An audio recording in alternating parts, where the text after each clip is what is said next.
Mbote bandeko batali ya www.congomikili.com partout monde entier. Boko tala biso na kati ya site na biso Congo Mikili ba diaspora nyonso ya monde entier. To bandida na oya Paris, toke na oya Canada, toke monde entier. Merci pour la confiance, bosaka na Congo Mikili. Merci na mo bolakisa biso. Mais pour na lelo, to yambeli bino l'évangéliste Kabundu Alesa. Obino nyonso boyebi penza bana na Nzambe, ba yebi sibiso Québec, ezaki vraiment to lo bara tomber koyaki parce que serviteur de Dieu mon amboka.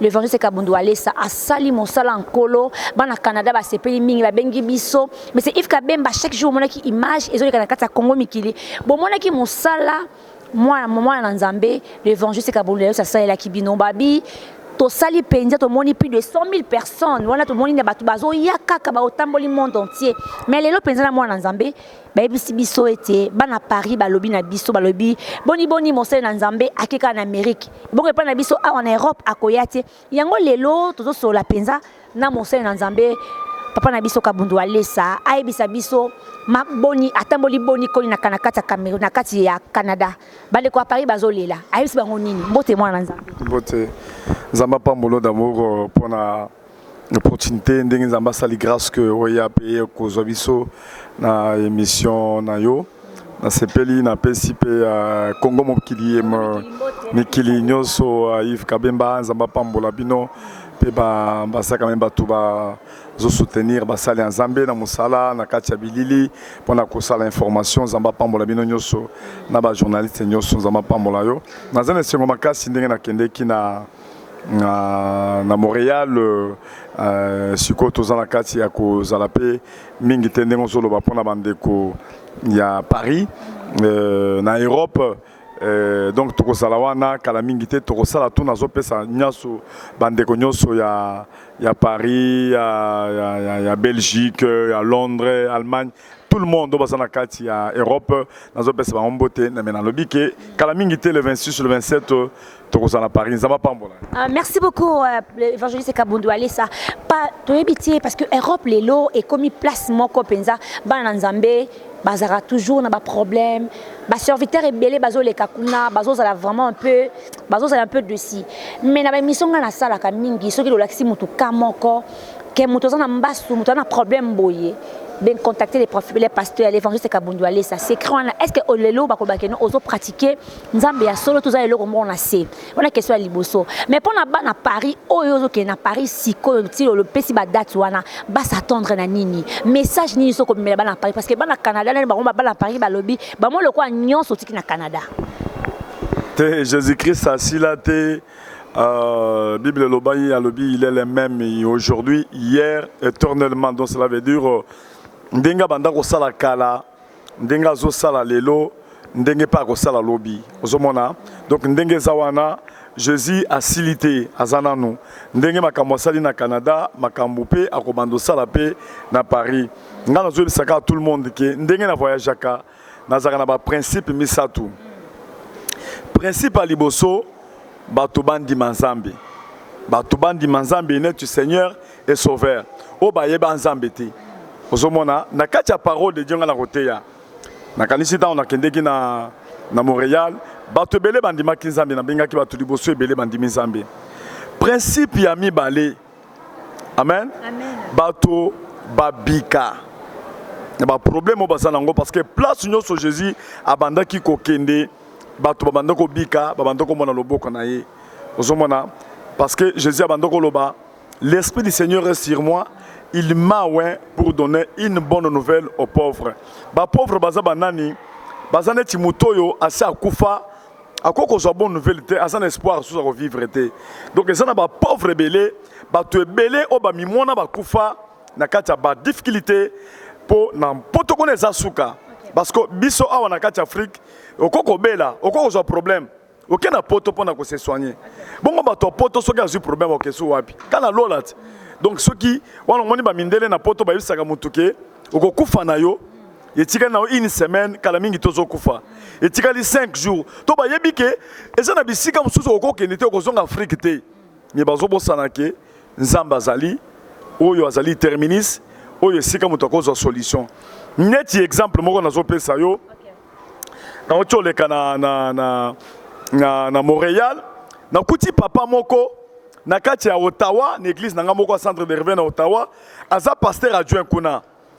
Papa on a zo pesa témoignage na bandi kolela. Témoignage eza ndenge nini? Alors que voilà, tant on a yaki na Toronto année passée. Papa wana abanda ko bela ba cancer, ba douleur, ba biloko ebele, ba mindele ba lobi, ba suki na bango, akokufa na ye. Donc papa etikala ta ba une semaine, 2 semaines akufa, ba yebisaki déjà kazo kufa.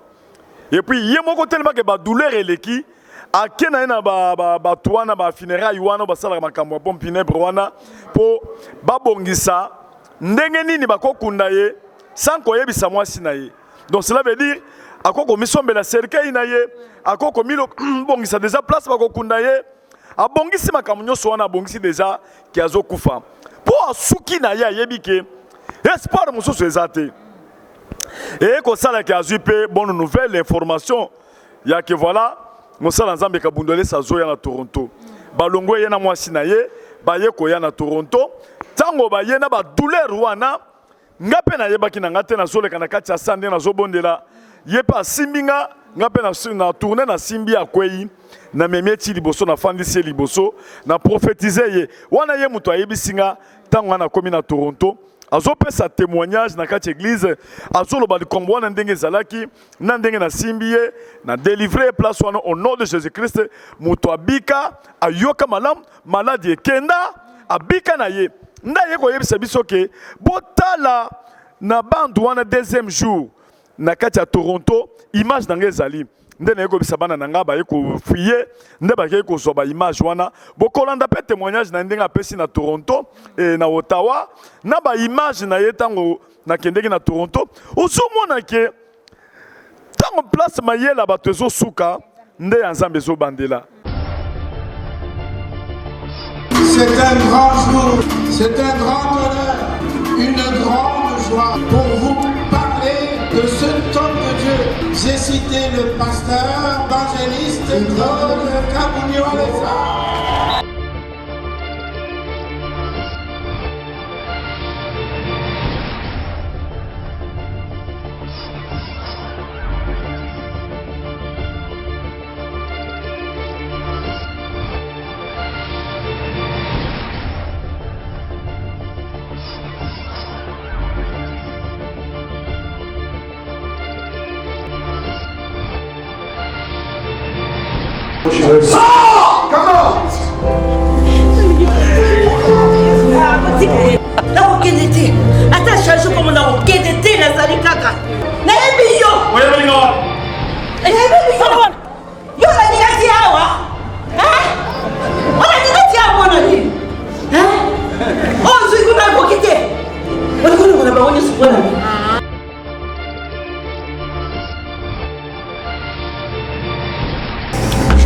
La publicité de l'Union sur la canal.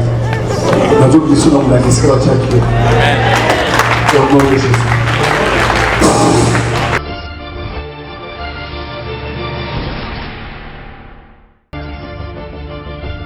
Pour ceux qui me connaissent, je m'appelle Marco Alessa, Anastas Salman Alessa. Il y a quelques jours, j'ai changé mon nom. Je ne l'avais pas fait seulement comme ça, c'est puisque j'avais traversé des moments très très difficiles. Il était arrivé un moment où je croyais que mes jours étaient comptés ici-bas. En fait, mon aventure a commencé depuis quelques jours. En 2012, on m'avait diagnostiqué avec une masse dans... Comment appeler ça? Dans les testicules, oui. J'avais une masse du côté droit qui avait la dimension d'une nectarine, comme une mandarine. Ce qui m'avait surpris, c'est que 15 ans plus tôt, on m'avait fait le même diagnostic et on m'avait opéré à Johannesburg. Et 15 ans après, je me retrouve avec cette affaire-là. On m'a aussi opéré. Là, nous sommes en 2012, au mois de, je sais pas, début janvier, février, là. Et au mois de mai, alléluia, amen. Au mois de mai, on me diagnostique avec un cancer d'homme, le cancer de la prostate. Alors là, j'ai commencé une aventure. J'ai commencé tout ce qu'il y a comme examen à faire. C'était vraiment embêtant, c'était ennuyé. des va-et-vient vers le médecin, j'ai couru dans les cabinets. Et à la fin, on me dit, bon, il faut maintenant choisir quelle méthode de traitement vous souhaitez. On m'avait fait 3 propositions, la chimio, la radiothérapie et la chirurgie. J'avais opté pour la radio, je croyais que c'était moindre, mais je m'étais trompé. Je suis allé à travers cette expérience-là, la récupération, les traitements. Ça m'avait pris 8 mois. Au moment où j'ai finissé cette aventure-là du cancer, je me dis, bon, je peux reprendre, là, nous sommes janvier 2013. J'ai commencé à sentir beaucoup de douleurs dans mes membres inférieurs, là. J'avais des douleurs dans les chevilles, dans les genoux. Je sais que depuis que j'étais arrivé dans ce pays, j'avais toujours ce genre de douleurs. Je me penchais, j'essayais de faire de mon mieux. J'avais des médicaments que je prenais, des anti-inflammatoires. Je suis allé voir mon médecin de famille qui m'a recommandé chez un rhumatologue. Je suis allé là-bas, il m'a dit, oh, lui, il a donné 100 mg. Non, tu dois prendre 200-300 mg par jour. J'ai dit, ok, il n'y a pas de problème. J'ai commencé à prendre ces médicaments. 3 mois après, il me dit, non, je prends ma retraite, je vais te recommander chez un collègue, rhumatologue aussi. J'ai entendu sa recommandation, ça ne venait pas. Je me suis renseigné chez mon médecin de famille, puisque mon état s'est compliqué davantage. Les douleurs qui étaient au niveau des pieds, au niveau d'orteils, étaient déjà au niveau des chevilles, au niveau de la hanche, au niveau des genoux. Alors, comme à Ottawa, il n'y a que 6 rhumatologues, mon médecin de famille m'a recommandé chez un autre, une dame. J'ai attendu à peu près 8 mois pour y aller. Mais entre-temps, c'était les calvaires. Je ne pouvais pas monter les marches facilement. Je devais aller travailler. Dans ma profession, j'ai un diplôme d'éducation, je suis spécialisé en éducation physique. Donc mon grand travail, c'est être sur le terrain des gymnastiques avec les élèves. Mais comment je me tiendrai debout sur mes genoux pour leur montrer les exercices à faire, pour arbitrer leurs matchs ou pour jouer avec eux? Je devais consommer les anti-inflammatoires chaque 3 heures. Amen. Alors la situation c'était compliquée. Les douleurs qui étaient au niveau de la hanche commençaient à monter. Alors il est arrivé une fois que je n'étais plus à mesure même de tenir une tasse de café dans mes mains. J'ai resté à la maison à pleurnicher. Les médicaments ne pouvaient pas résoudre mon problème. Alors, il est arrivé. Nous sommes allés en Belgique avec ma femme. On était sûr qu'on allait rencontrer Papa Alice à Paris, comme on nous l'avait dit. Mais Papa Alice n'était pas arrivé à Paris à cette année-là, c'était en 2015, au mois de juillet. Alors c'était un calvaire pour moi. J'ai tout fait à ce moment-là, je me suis dit, bon, moi je suis quand même un homme éduqué. Je crois qu'ici, je dois me préparer à m'en aller. Et je ne veux pas que ma femme souffre après avec les enfants pour organiser mes funérailles. Alors, j'ai pris des contacts avec une maison funéraire. Les jours que j'avais pris rendez-vous, je n'avais pas enregistré cela dans mon téléphone portable. J'avais écrit dans mon agenda. Ces jours-là, c'était à 16h. La maison funéraire est sur Carling Woodruff, Kelly Funéraire, quelque chose comme ça. J'ai oublié l'heure de rendez-vous. À 16h, le monsieur m'appelle. Oh, excusez-moi, on fait ça lundi. Au lieu encore que j'enregistre dans le téléphone, moi j'ai enregistré encore dans mon portable. Et le lundi, je ne suis pas allé. Amen. Donc, ma démarche à ce moment-là, c'était d'aller finaliser mes funérailles. Comme j'ai toujours une assurance funéraire et une assurance vie. Comme ça, je prendrai tous ces contrats et je vais les remettre à un ami pour que si je pourrais, que madame et les enfants n'aillent pas chercher mes papiers là. Que quelqu'un vienne sur moi et dise non, il m'avait laissé ça, il m'avait laissé telle procuration. Amen. Alors, 2 fois, je ne suis pas allé, mais mon état entre-temps, c'est compliqué. Mon médecin à ce moment n'avait plus de solution. La seule solution, il m'a mis sous antidépresseur. Je devais prendre 10 comprimés d'antidépresseurs à amitriptyline chaque soir pour pouvoir dormir. Puisque une fois je suis au lit, je n'étais même pas capable de bouger mon orteil. Je ne pouvais pas tourner ni à gauche ni à droite. Je devais dormir comme un corps momifié. Chaque mouvement avait des douleurs, des répercussions partout dans mon corps. Quelques jours après, j'ai commencé à prendre ces médicaments. Amen. Alors j'ai appris, madame m'a dit un jour, tu sais pourquoi elle se vient à Toronto? Je lui ai dit, en tout cas, toi tu cherches des problèmes. Tu veux que je puisse croire et au moment opportun, papa ne viendra pas et je serai encore une fois déçu. Je lui ai dit ça, j'ai laissé tomber. Quelques jours après, il y avait une entrevue.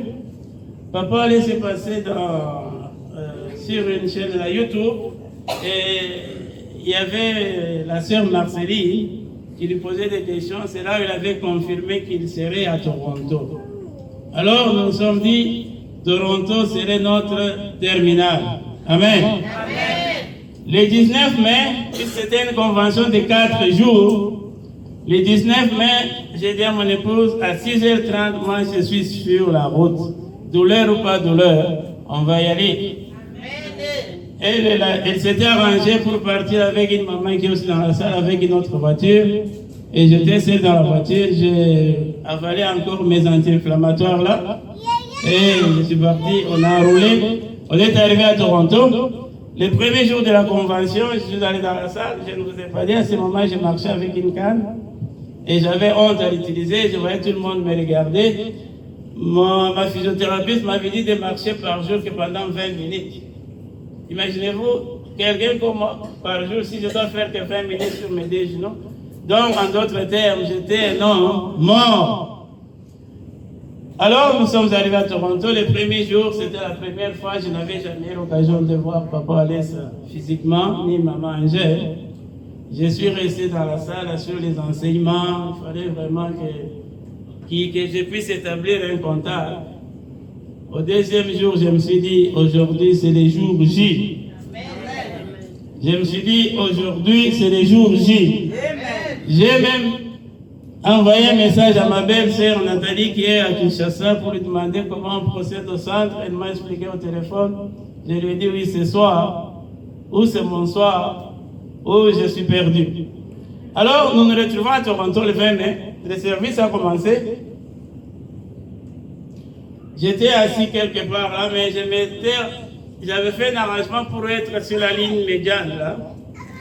Et papa a demandé que nous puissions nous agenouiller. Moi, j'avais des douleurs impossibles. Je ne pouvais même pas me tenir debout, ni louer, ni chanter, mais j'ai essayé, ça n'allait pas, j'avais ma canne là. Je me suis agenouillé là. J'étais déterminé, je me suis dit, si la femme là avait touché Jésus, je vais faire aussi comme elle.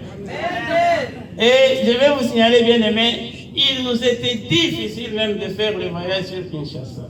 On n'avait pas d'argent. On venait de la Belgique et la situation s'est compliquée.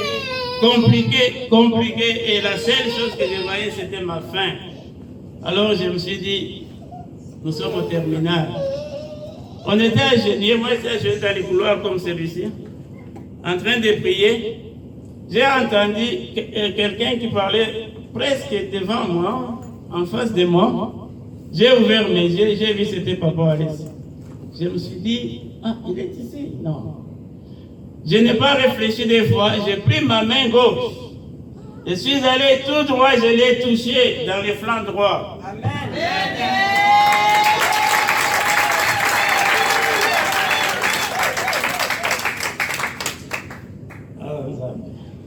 Quand je l'ai touché, il voulait retourner sur l'estrade. Quand je l'ai touché, il est revenu sur moi. Amen. Alléluia. Amen. Il m'a touché là et je fus projeté par terre. C'était le début de ma délivrance. J'ai entendu quelqu'un dire, ce monsieur-là, Zana Molangi, je crois que c'était papa. Ah, Jésus! Oh Jésus, quelle souffrance, j'ai perdu. Oh Seigneur. Ça va poser un passeport. Et puis il a demandé à ceux qui étaient là de m'amener devant. À ce moment, mes jambes étaient faibles. Je n'étais pas capable même de marcher. Amen. Alors, on m'a amené devant, là, j'étais couché. J'entendais des gens qui parlaient comme s'ils étaient à Moenedito. Très loin, j'ai cherché là, et j'étais perdu, je suis resté là longtemps. Après, papa veut prier pour moi. Amen. Depuis ce jour-là, le 20 mai 2015, à la fin de la prière, la canne que j'utilisais pour marcher, je l'avais laissée sur l'estrade.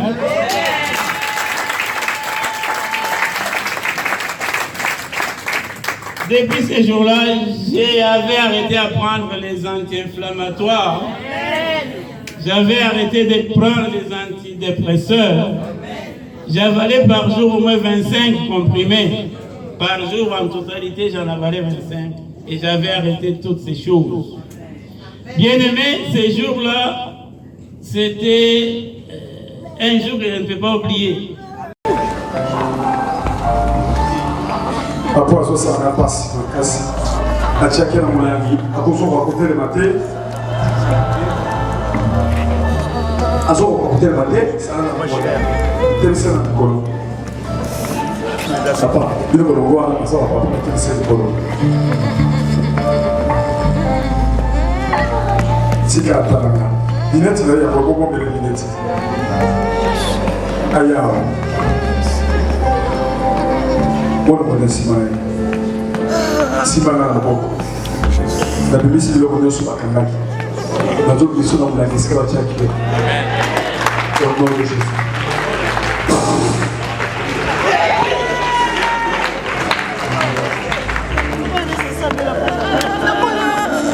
Puisque j'avais eu ma délivrance ces jours-là, jusqu'à ces jours ici, je n'ai jamais eu encore de douleurs dans mon corps. Non.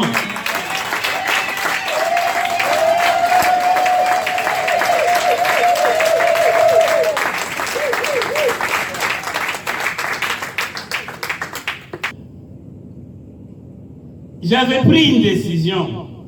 Toronto, où c'est ma fin. Je n'avais plus d'autres. Je n'avais même pas d'espoir. Je n'avais plus d'espérance. Ma vie était finie. Bien aimé, ma vie était finie. Mais l'Église, papa, allait se m'adonner.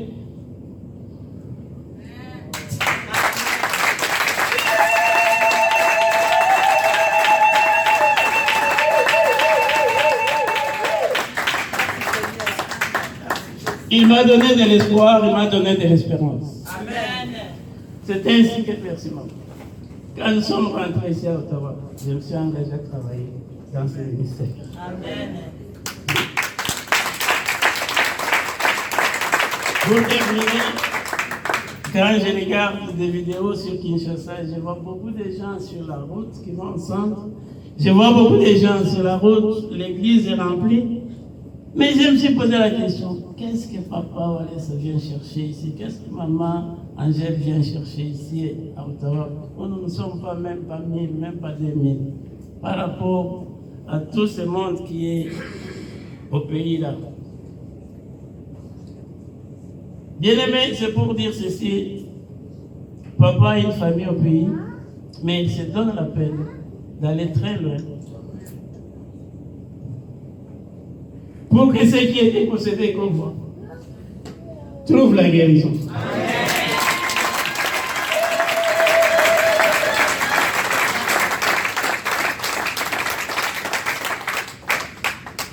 J'aimerais sincèrement remercier l'homme de Dieu, remercier Maman Angèle pour les prières.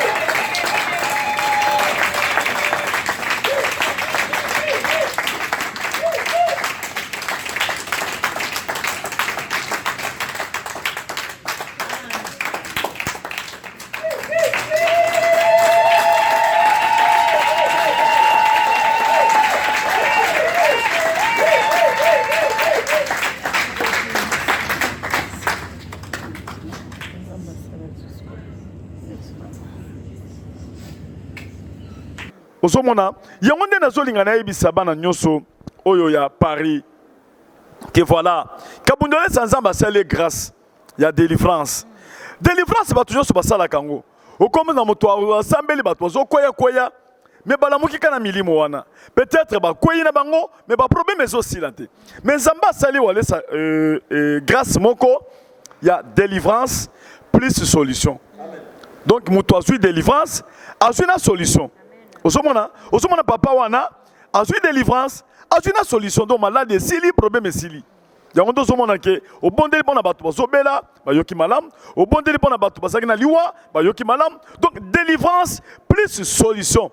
Osomona yango nde sali ke ba renommé nyoso ozomona bato bazoya eloko yango na ba témoignage parce que Jésus yemoko bandoko loba soki bondimeli parole était bondimela ta témoignage makambo yezo salema. Donc témoignage et ça montambu oui ça la ke ba incrédule bandi mazambi témoignage et c'est loko munene pe guérison pe délivrance parce que Satan azaliwana pona ko détruire pona ko tuer Jésus a coupé sa vie na témoignage na délivrance. Merci beaucoup l'évangéliste Kabundu Alessa, ba hôtel biso na Kinshasa, ba hôtel biso na Poto partout. Les lots tozo le la délivrance. Délivrance c'est anini, comment ko délivrer mutu. Parce que tant le ba pasteur musu bazana pona ko délivrer, a délivrer mutu moni ba esprit yango ekeye zongi liso mais comment yo délivrance na yo nzamba solo na ndenge nini. Ata ba secret moi na nzamba lo bango bote ba yebisa na biso, monde on ba hôtel biso. Donc, délivrance n'a pas le baboye. Moutoya qui n'a ministère à délivrance, ça Jésus-Christ. Nde moutoya qui n'a ministère ou na délivrance à partir du Saint-Esprit. Parce que délivrance, cela veut dire, ezalinde l'esprit, ba koti na katia moutou. Ozomona, ba koti na katia péché. Okomona mouto azo sala makama kinduma azo lingate. Azo sala makama moko boye, azo lingate mais azo salango. Okomona moutou, esprit zo tina me na masanga, loko na kutana na papa moko. Na tongo a ucho mela masanga a langwe a silisi moko nyoso siko na tongo zo regretter alobi oh na kolie sabana nanga nini esprit nini o kanganga pona mela ka masanga na sala kindumba cela veut dire asa esclave du péché wana est dominé ye yango do so mona ke Jésus-Christ tango moi ange akeko kuta na Joseph azoyebisa Joseph mobali ya Marie oyo abotaki Jésus-Christ ayebisaki ye ke mwana azobotama aye pona kosala batu délivrance du péché. Cela veut dire yaki pour alongola misisa délivrance ezalaka péché oyo muto abotami nango na ba lien ya Adam na Eva délivrance esalemi na ba péché akala wana etikala lien na kati ya nzoto. Ozomona pour période avant Jésus-Christ abotama babandaki ko sala batu ba délivrance ya ke mutoye asali péché ayena ntaba ayena nanyama bakamati makila wana basengeli pona délivrance wana bandaki ko zipa ezo zipa ezo longola péché te mais Jésus nda yaki na délivrance voici l'agneau de Dieu qui ôte le péché du monde wana ezali Jean-Baptiste azola ki sabatu que voici l'agneau de Dieu qui ôte le péché du monde. Cela veut dire Jésus azo été na racine azo bimisa péché na racine.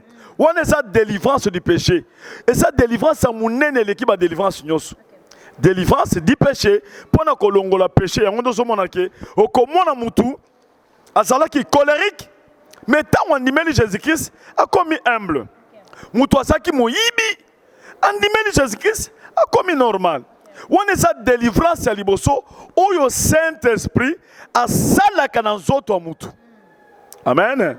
Si quoi est la délivrance oyo ezalaka na mutu oyo azali rempli de la puissance du Saint-Esprit akoko sala pe na nzoto mutu.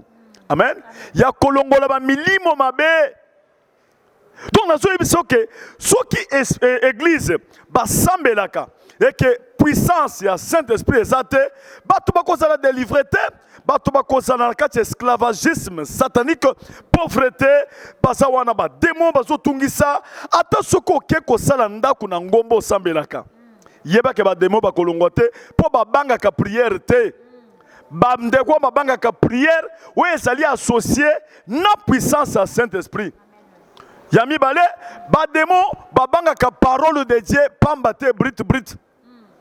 Parce que ata soko yebi parole de Dieu oyebi kotanga Bible mobimba obandeli na Genèse jusqu'à na Apocalypse yeba ke ba démon ba kobanga te ba démon ba kobanga puissance ou eza na kati ya parole yo zoteya yango soki église soki église bato bandimaka jamais puissance à Saint-Esprit bazondima puissance bazondima Saint-Esprit te église wana bakobanda kosambela na bato basana ba démon belé bazotungisa bato yango nde Jésus-Christ ayaki revêtu de la puissance du Saint-Esprit nda ayaki na ministère de délivrance azoyebi sa femme samaritaine Osomona, l'heure vient où les vrais adorateurs vont commencer à adorer Dieu en esprit et en vérité.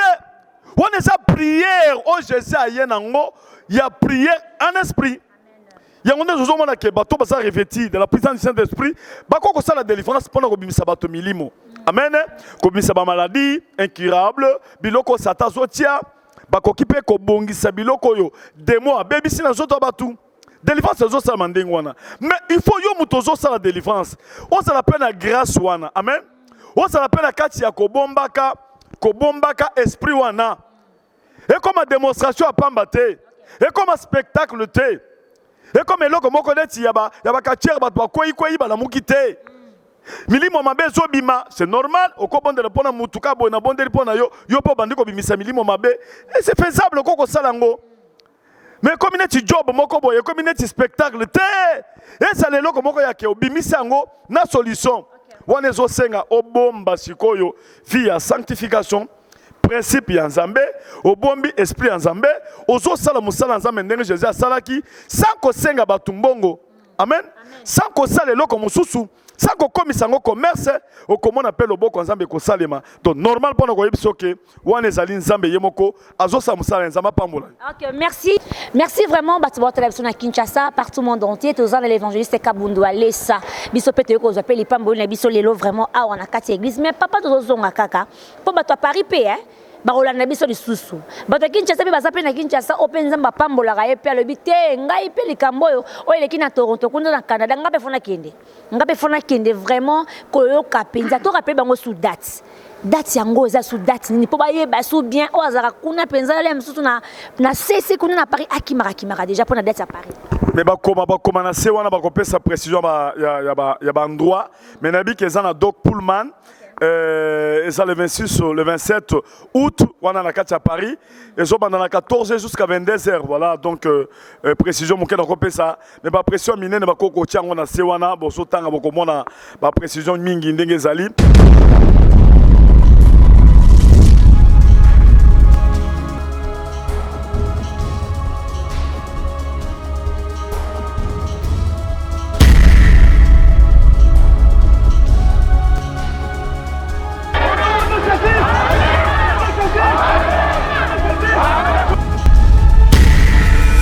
Après les périples du Canada à Montréal, la bénédiction de Dieu visite Paris, en particulier l'Europe, du 26 au 27 août 2017, dans la salle Doc Pullman. Il se tiendra une grande convention à cette salle-là que vous voyez derrière, qui a pour but d'attirer les gens à Christ. C'est organisé par les amis de Walesa. Et l'orateur, ce sera l'évangéliste Claude Kabundi Walesa. Donc le thème de la convention, c'est qui est Dieu si ce n'est l'Éternel? Qui est le rocher si c'est notre Dieu? Psaume 18, verset 32.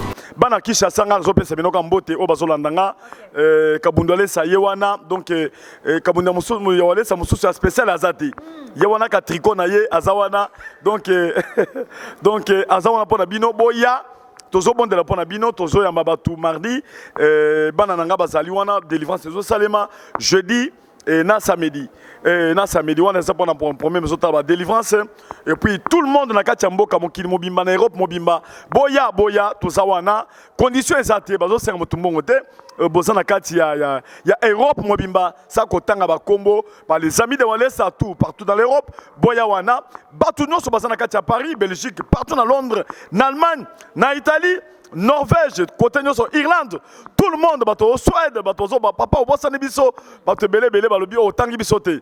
Donc boya kalamingite, tozo kitana équipe tozale belé, toko kitawana pona ko pesa parole de Dieu. D'abord, thème na biso ezandeni. Qui est Dieu si ce n'est l'Éternel? Wana pona ko laksake Nzambe azali likolo ya bakiloko nyoso. Ozomona mbongo ezanzambe te, poto ezanzambe te, kozana na mituka, kozana mokoze ezanzambe te, Nzambe azali likolo ya biloko nyoso. Nzambe ngo komona nani Jésus-Christ. Tozokende kolakisa ke Jésus-Christ azanzambe. Ozomona likolo ba cancer, likolo ba maladie incurable. Mais ikolo ko soka musanga ba komi ko beta batu bambosi na poto na koti bambasu na Canada, ba maladi na poto. Parce que tu es belé benga qui te laisse qui penza Bob Airshop aebi tonton mo dosa qui mission Apollo qui likolo bazo benga partout babi que non faut Aisha contacter papa Kabundu aller ça pour basa likambo mba secret zanini et puis il y a mis ça pour to sukisa la tika OK bat basé belé le lozen pour la délivrance. Papa wale sa bazo akize ope moi mingi est-ce que yebi babi wale sa za muta batu nyonso muta ba musicien to bi ki baza pe bana nzambe muta ba musicien aza ko associer église na ye azo bengisa ba musicien pour aluka kaka visibilité babi ke wale sa lingi ba musicien nyonso baleka kaka awa pour na visibilité na cité place on a pour batu nyonso ba ta biso ba kanga pizza te na tia ko neti na minute yo za wale sa to changer kiti yo comme wale sa wa sikonga na yekuna na za journaliste donc na za nazali musicien. Bon, si quoi musicien aye, to baneti wera, aye wana, pasteur wale sa, nazobela. Si quoi ngalabi, longwa yo za musicien. Oza nzambete, oza muta nzambete. Parce que Jésus aya qui pona ba pécheur. Et dingo aye, nazana ba kisi, nazobela na hôpital. Pasteur wale sa, koki koyete obonde le ponanga. Na ken hôpital na bonde le pone dingwe. Soki ba yebisika, et dingo longwa, démon. Jésus a qui pona batoba ya bakisité. C'est le contraire. Ozomona, wone zakaka eloko moko boye, batu ba monike, mutu yo ndenge nini bazondi mena ba incrédule. Batu bandimaka batu teneti mutu neti wera wana. Baza ba musicien, baza ba star. Ako kondimata ya ko fukama. Publiquement ka boye batu bazo tala mokili mobimba fukami. Oyebi combien de batu bandimi nzambe ka po ya fukami andimi nzambe. Cela veut dire, à Foukameli Jésus-Christ, alors que tu zondi ma biso ba musicien que Jésus-Christ a ensemble. Tale mutune che dingo wan. E dingo alobaka mingi. E dingo sanganga zo le michopo batu michopo ezo bimanase. Batu ba yebi kaza demo après azo deux fiers ba pasteur rebellé. Abeli na kena bondeli pone dingwe. Ayoki malamu. E dingwe ayena ka église a Foukami na se. E dingo afukama boye. Il faut beaucoup misanzambe pour moko na bino afukami c'est démon afukami muto azakina démon afukami. Cela veut dire Satan afukami devant Nzambe. Au lieu beaucoup misanzambe bo dramatizango. Ndenge nini ya bondeli pona bedingwe. Ndenge nini na bondeli pona ba wera son. Problème ya ko bongo la miteme zaboyi. Ngana ko bondela pona yo. Mais pona problème ezotala ke yo banda ko banga Nzambe wana Nzambe yemoko. Ozoka menga na koza na place na yote pono tozana ba pasteur na mususu na kati église bazoteya basalaka kindumba bazoteya bamelaka masanga esena bandimi basala 10 ans 15 ans kaka kosilika ba mususu kutu na kati église wana balobanaka te na kati église moko amen mbengo yo ko kotala ka liso mususu kolobake mais ya bondala ki bona bawera mais poni bawera babongona te amen wana za problème na ngaza problème à Saint-Esprit poto mona ba Carlito ba changer ba komi ko yembela nzambe to moni ba yembi nzambe ebele bazo yembela nzambe wana zanini ezali ba jaloux ya mitema mabe ba ko sala ndenge ni yeba nanu likambo zotala edingwe to solona edingwe ebisinga walesa nazo pesa kisi nanga lelo lobby au nom de Jésus nazo ebiso likambo salami ngana longwe na 14h to kende pa edingwe to zo ba kisi na butu wana ba pasteur pa edingwe soki opesi bakisi batutu bakondimela nzambe awalesa wana tikana nona bakisi na yo kopesa bakisi te est-ce que wana eza bato nzambe bokende koyebisa mutu ke apesa bakisi te parce que soki apesi bakisi bato bakondimela nzambe awalesa donc bakondimela nzambe toza ekipe moko biso nyonso nga nazokende nazokende na 14h babenge dingo lobi papa koyana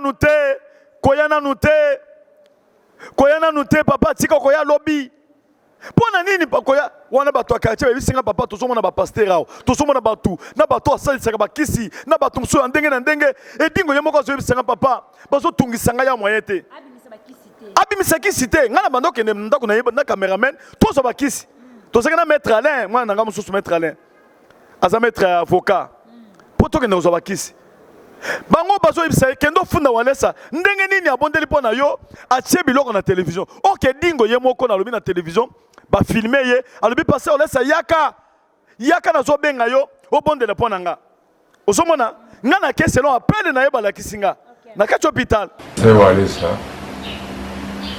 nga mo na bino na za patient na yo na mona yo yuko mona na yo obata kala bala ko mona Yesu te mais lokola yo za na mokili tosengi biso mpe tomona awa oya na hôpital mais yango biaki na kombo na yo kaster walesa na sinabiki na kombo na yo kaster walesa na sinabiki okita na awa na hôpital toza susi bino moko bokitawa papa okita na awa na hôpital toza susi bino moko bokitawa papa okita na awa na hôpital toza susi bino moko bokitawa papa okita na awa na hôpital tosepela makasi ezali pamboli mo mpona biso ba tourner akende kofunda tango tokutana edingo azofunda nga na tuni edingo na epsi edingo me ndenge nini yo ozobi ozofunda nga pastor eza baninga no ba pasteur azotungisa nga trop po yoza no mutu malamu mutu anzambe pona funda yo bazoningaka ba compliqué me nga za problème te me nga pe na silikelaki yo ndengo tikaki mundimi na yo pasteur alobi ba pasteur botika koya epa na nga botika koya epa na ngai nalimbisi bino na kombo ya Yesu Kristo nakotanga bakombo te nalobi kaka bapasteur oyo bayaki kotrouve ngai nasala walesa mabe nalimbisi bango na kombo ya Yesu Kristo mpe nasengi Yesu alimbisaka okoyebisa bapasteur apoto mosusu batindelaki ombongo ya Londres batindi ombongo $300 200 po ofundanga message okoyebisa bango nini likambo ezali te na banzi bomoni nga na walesa tozali awa tokozwa filme nga na walesa tokotinda na poto na internet tobamonaki makambo tolobaki toishu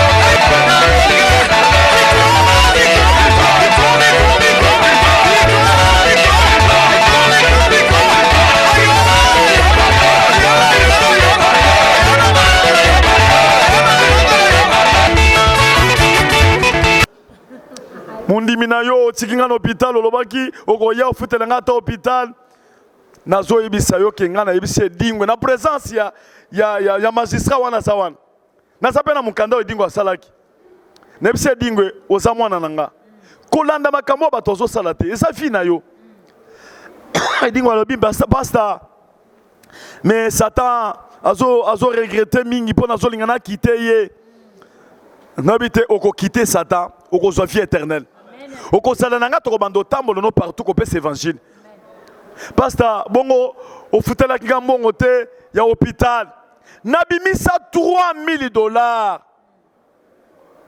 napesi edingwe mpo na mbongo ya hôpital obi bofutaki combien $3000 nakamiti $3000 napesi mbongo hôpital ndenge ozobaki mpo na hôpital nabisaki yo na kofutela hôpital mbongo yango mpo yo oyaki te oyaki te tokutana mbongo yango ofuta hôpital ngai walesa napesi edingo $3000 mpo na problème hôpital nyonso wana nazosalaka mpo motema na ye ayimonake moto alingi nga aye pa Jésus campagne wana eza Jésus Amen. Pour que nous ayons un succès dans Jésus à Kala. Nous avons Jésus et dingo mutoko yoko ça nga succès te visibilité te. Na banda Kala na bambushima imaka minene. Et puis tant on a bon des points de dingo ça Kala me batuba. C'est pas yebaki wale ça et ça bon de dingo te.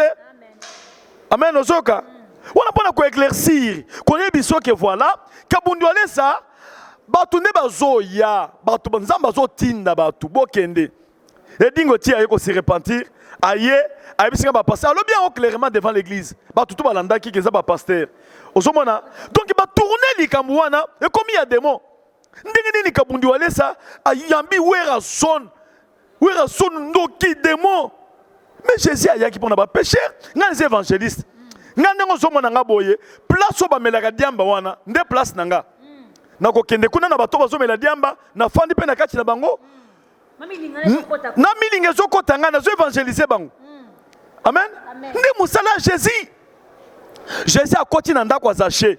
Bato balobi soki azalaka mwana nzambe alingaka kota na ndako azache te. Po ça asa muyibi, asa publica asa muyibi, asa pécheur. Amen. Oh Jésus alobi menga na yaki pona koluka ba pécheur ou ba sa perdu. Donc pona ko yipso ke ngai kabundole ça place à mes pécheurs de place nanga. Tout ça là la campagne d'évangélisation pour la nine.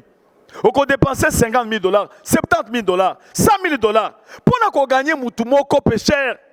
Amen. Biso to zaliwana pour na koteya kaka bato bandimi nzambete. Donc nga évangéliste, nazo sala mosala nanga eba évangéliste. Mais nazo kene ko luka kate na yebani na wera sonu te, na yoko yebe tango so lukanga. Na yebani na edingwe te, na yebani na edingwe tango so lukanga. Osomona. Mais changer ndenge nini bo diaboliser ngo. Bake ko sala émission, yaka to sala émission to pesa mbongo, kindi de mentir, lo ba wale salo bake ko pesa mbongo ebele po boye. Et ça na sens c'était. Amen. Ndonga na koko pesa ye eloko neti mwana nanga, ngai kabundole ça na pambola ka tout le monde. Ata mutu ayaza na eloko te na pesi mutu loko le dingwe soki andimeli nzambe lelo aliaka na bakisi na ye wana nde manako lia soki na sana mongo na mando ede ye na zo ede nanu pour un temps zo nanu $10 $20 liaka nanu zala pembeni ozomona te jaribu ayaki awo na pesi mutuka kacher wana jaribu abandako lia pona mbongo mais na mbondi na moni me mutoyo na sebelisa ta na mutuka andimeli Jésus Christ na zo défendre Jésus Christ na pesa ngo pe jaribu po atambola kanaka mutuka jaribu.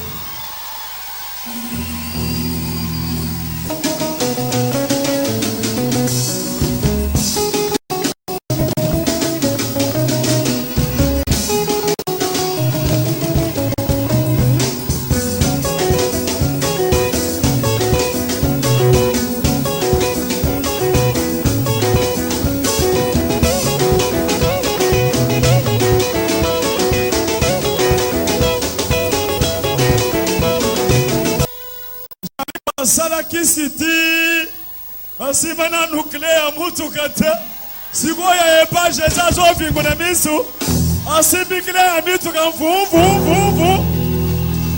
Amen. Donc base ça que kabundi wale ça mama moko na kati ya Toronto alobi kabundi wale ça tangu yoso ya wana par na Toronto na Montréal oyebi ke ba pasteur bele basangana ki bazo sala ba campagne balobi boyamba yete ba passer Kinshasa musu batindi message boyamba yete azana kisi soki kuto bondele pona bino bokomona ba démon ba bandiko tungisa bino na bandaku bato balobi te biso toyebi to landela kaye kabundole sa azana lipa baguette mama wana bibisi likambo kabundole sa azana lipa baguette soko tiango na nzela na kati ya sani na mwamba na nguba ozu secret mututu azoleka zongo. Donc problème ezaka ke soki Jésus a comme si kombo mutu munene yo cheka kombo wana libaya ke kabundole sa azali apibise mingi ezate bato bazoya botika bato okende basutuka boye tala plein na kati ya salle na ba musu balongwa kia ba passer moko balongwa kia ba kekuna basali ba campagne ba beti mpiaka na kati ya Montréal basa pena ba télévision même ba lekisa be ba image ozomona motema mabe ba lekisa be ba image Pastor likamwa mpiako na ebite bane babeti mpiaka likamboyo Elise Mulanga zota mama le reste pas na biso Bob Air Shop mpiaka ne mais pasteur wa évangéliste Kabundu alesa mpiaka ndenge nini yoko biso ba mpiaka omoke emo zo ko sape mo fanta Il faut que ça l'appelle Mbanga en Jésus-Christ.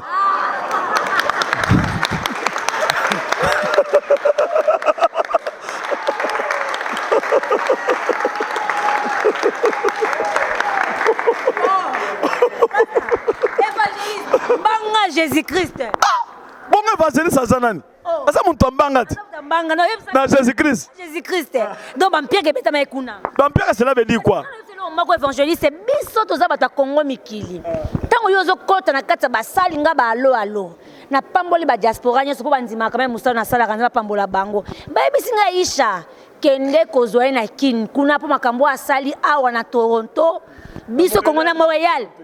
Na Montréal biso peka na caméra na kati biso caméra so na kati kuna caméra so na kati na Kongo mikili sima kaka to bi tozo tangelo bato bazoya tozo tala to sali peut-être mo pile 100 000 yo sangisi bato o ba musicien na biso pe Kinshasa bazo meka esimba ki te même au Nzambe esimba ki nzoka nde mamuzo na sima Bampierre ezali kuna Nzambe ka sunga bino basima bozora bato mais va essayer bisa biso ndenge zabo bato ba biso monde entier na Kinshasa bato ba retenir na nini entre bino ba pasteur qu'est-ce qui se passe poto yeba ki makambo oyo eza mingi ba bano ko wakize ba musicien ke ba on a ba on ba yoka na kati mais kati na bino ba pasteur comme même na ba guerre on a ba campagne na mabe eza jalousie ezeki mutema beto eza nini te banda le loté depuis Jésus-Christ donc au moment que tant que moto ko perdre Saint-Esprit akokoma na motema mabe. Parce que Jésus est amour, Dieu est amour nde balobaka. Donc nzambe tozomo na bolingo nzambe na kati ya église. Mais ce que église lelo est comme motema mabe. Jalousie, ngana zo biso ke ngana kende na Dallas. Comité ya bato ba banda ko organiser campagne na Dallas. Na komi na Dallas boy 4 jours avant campagne. Comité ekima ndenge nini babimisi moto na munoko ya walesa pona sala ba fiche moko ya moto ezobima babimisi wera son soki na ba nini ya bimisa ki pe moto a volcan basangisi yango balobi baza bato ya maison moko na wera botala uti osambela pona ye batutu bakimi président ya campagne mbangu tout le monde mbangu nabi mais eloko nini esalemi na koma kuno batutu bakimi na président 4 jours avant campagne nzamba yebisinga kabundi kobanga te na kotindelo bato mususu boko sala campagne et ko kamwisa pe bato yo moko yebi na poto na ba testo wana na ba match bazo tinda botala makambu e uti na Congo batini wana ba passer Kinshasa batini na poto et pas ba passer ba yebani kuna ba tambwisa ngo poto mobimba na koma kuna nzamba yeko tinda papa Kayembe papa moko boya zaki ya full gospel zama pambola papa wana na groupe mususu ya ba pasteur na ba maman mususu lobeli bango basali groupe mususu 3 jours et 2 jours avant campagne. Donc jour J wana bato Dallas mingi ba yakite nzamba tindi bato na ba eta mususu ba ye to sali campagne makambo esalemaki sangweke libanda na parole de Dieu.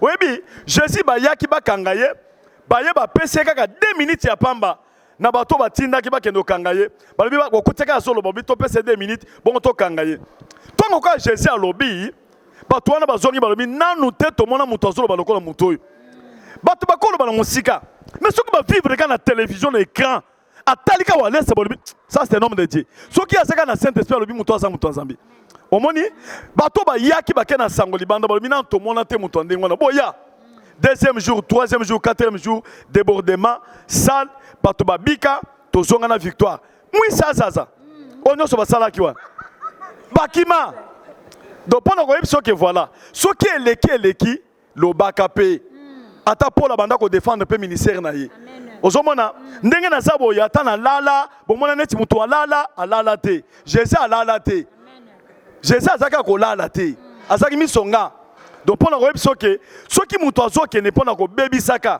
azopesa nzambe colère pour nzamba so ya misala asa susu ko lekisa de façon que chamudi bodi oyebi chamudi bodi eloko ya 4-1 ceux qui mutu azango te mabe 4 ko bimaye amen merci beaucoup amen donc pour nous ce que voilà eza groupe moko eza makamoko a soni parce que biso tozo bunda pe de façon que to sambela pe pona mboka na biso to sambela pe pona mboka na biso eza la pe bien batu pala pe fufu délivrance c'est ça les mapé na kacha ba démon satan géant wa zo bunsa pe mboka na biso akoya Il faut que pasteur peut pas ma place moko, ba sambe répondre mboka.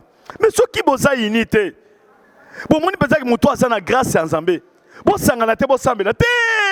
Ah tala boye, allez bo sale boye, allez bo sale boye. Bo oyebi ke botinda ke na ba gangster, bo manga oyebi yango. Batinda ba gangster, ba pesa bango minduki na ba pasteur, ba bo manga. Jour J.O. balobaki babo manga moko na kati na bango ke koyebisa général Kanyama ke tolingi to boma pasteur Walesa ba image ezali. Ce malfrat projeté le dimanche 13 mars vers 22h d'attenter à la vie de l'évangéliste Claude Kabundi Walesa, pasteur de l'église Centre de réveil spirituel situé sur l'avenue Bokango numéro 205 au quartier Bon Marché dans la commune de Barumbu.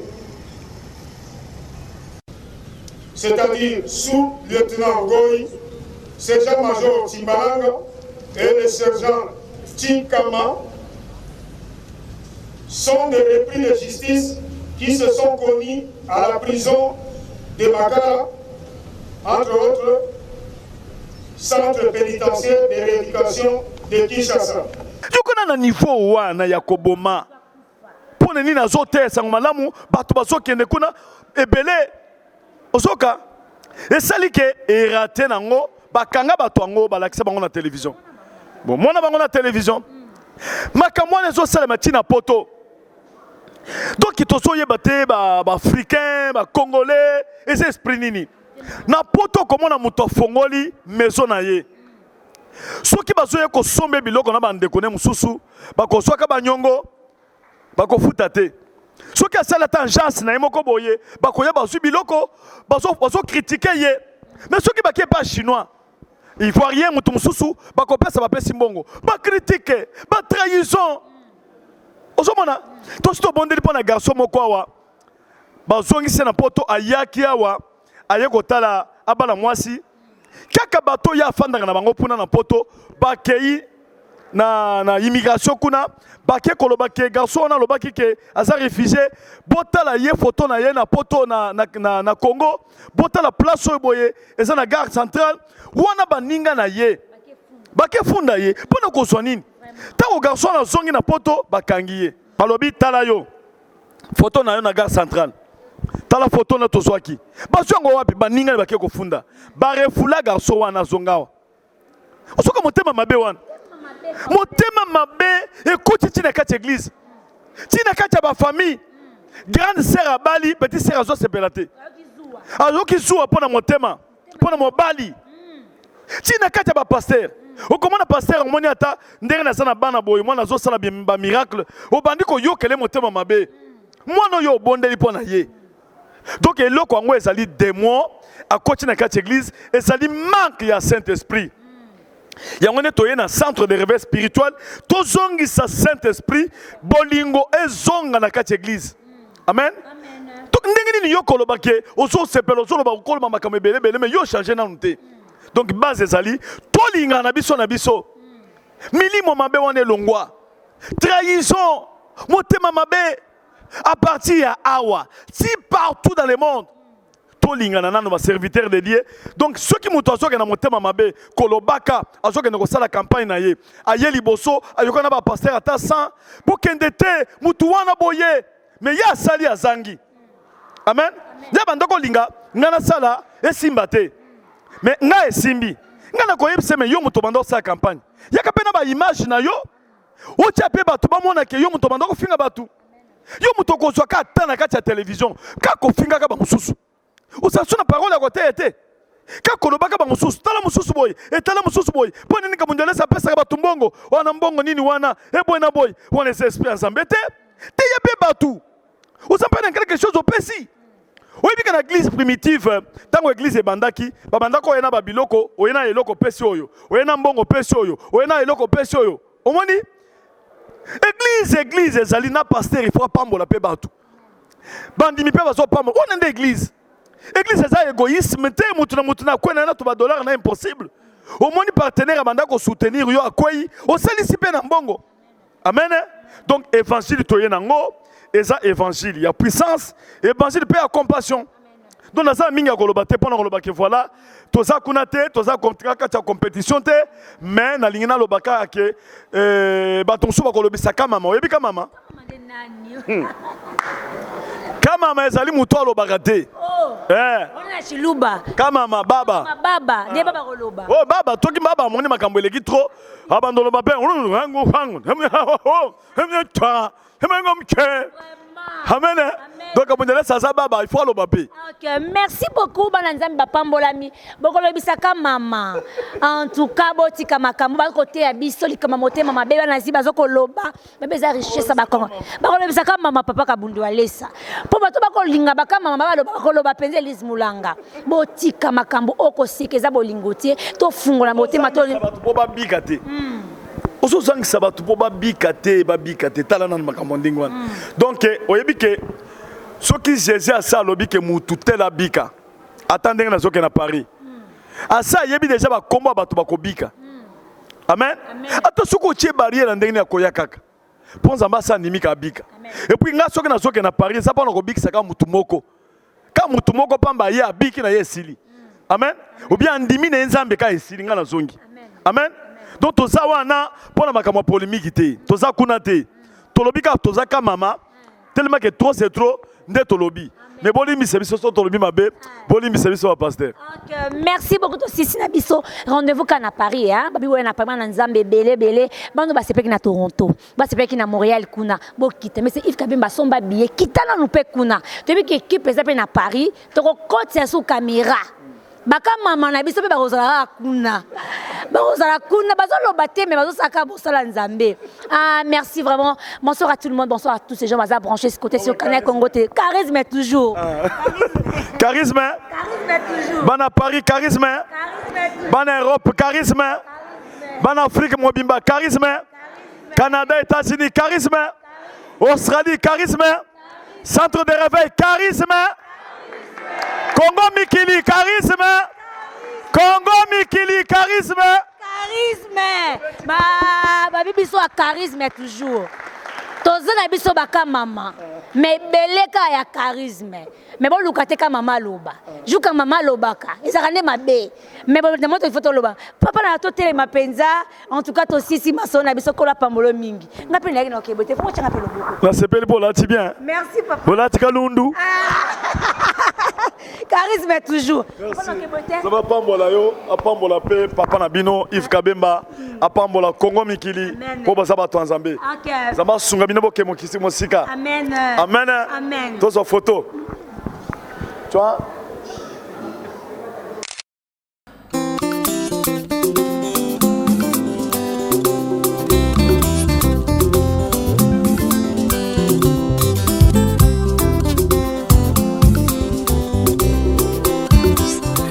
Oh Zami wan. Oh Zami. Ukalenga wani kwimba bishinza ngwa bukola boss. Oh yo yo. Nalingi yeso. Oyo tango ya bika moege. Oyo tango ya polele.